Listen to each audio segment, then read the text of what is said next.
Welcome to Diplomatic Channel. I am Amarachi Ubani. Our love goes to women all over the world as we mark another International Women's Day. And good thing we're not the only ones remembering. UN Secretary General Ban Ki-moon does too. The UN has recognized over the years how important women are, not just to society, but to saving our world and our planet. And during his 8-year tenure as UN Secretary General, Mr. Ban Ki-moon has appointed the first ever female force commander of the United Nations troops and pushed women's representation at the upper levels of the world body to historic highs. He's also signed nearly 150 letters of appointments to women in positions of Assistant Secretary General or Under Secretary General. He says some of them came from top government offices with international renown, while others have moved on to leadership positions in their home country. But in his message on the International Women's Day, Mr. Ban says he's outraged by the denial of rights to women and girls. He's encouraging the rest of the world to devote solid funding, courageous advocacy, and unbending political will to achieve gender equality around the world, as there is no greater investment in our common future. The theme for this year's International Women's Day is Planet 50-50 by 2030, Step It Up for Gender Equality. The idea is to consider how to accelerate the 2030 agenda, building momentum for the effective implementation of the new Sustainable Development Goals, especially Goal 5, which is achieve gender equality and empower all women and girls. The UN hopes that by 2030, it would have ended all forms of discrimination against all women and girls everywhere and eliminated all forms of violence against all women and girls in the public and private spheres, including trafficking and sexual and other types of exploitation. Now, a while back, I had a chat with the director, UN Information Center here in Nigeria, Mr. Ronald Kayanja, on how much the UN values women. The UN was formed in 1945. And in that same year, the first sort of study that was conducted, and in fact, it culminated into the first department related to women issues. That study was to study the concerns of women.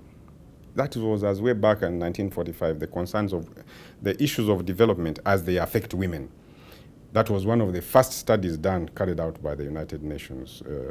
So the UN has been concerned about the plight of the equality of women from then. You've had all the decade of women in the 80s. Then you had the Beijing actions in 1994, and all through up to now. And we've made a lot of progress. The UN has had various departments on women issues. Now we have one consolidated, very important agency, the UN Women, which we used to have UNIFEM and many other smaller organizations working on women issues. Now it has been consolidated into a strong agency. Not only that, it's not just that we are talking, but also in the way the United Nations Secretariat works. You have now many senior women working as in the leadership of the United Nations.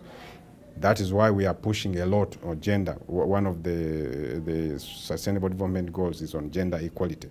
So the issue of gender, the issue of women is so key to our operations in the United Nations. We know there's no way you can improve the governance of the country. There's no way you can eradicate poverty without giving equal opportunity to boys and girls, men and women. So for us, it's not new in the UN. So why do you think that nations have found it difficult to recognize the role that women play in economic development up until a few years ago?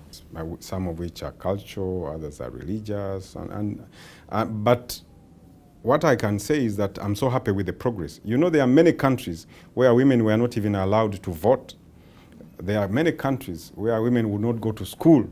They would take the boys to school and not the girls.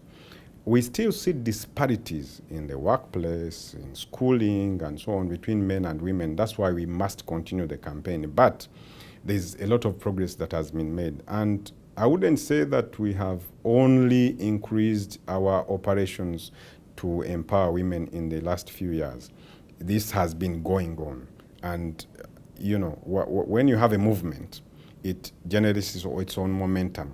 The movement that started in the 40s generated momentum that led to the decade of women, generated the momentum that came into Beijing and after Beijing.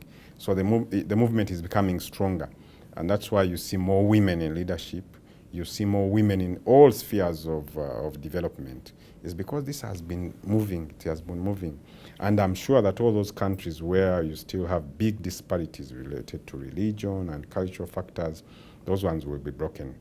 And as we say, we are hoping that because gender equality is one of our, is one of the goals in the Sustainable Development Goals. By 2030, we'll see even better improvement.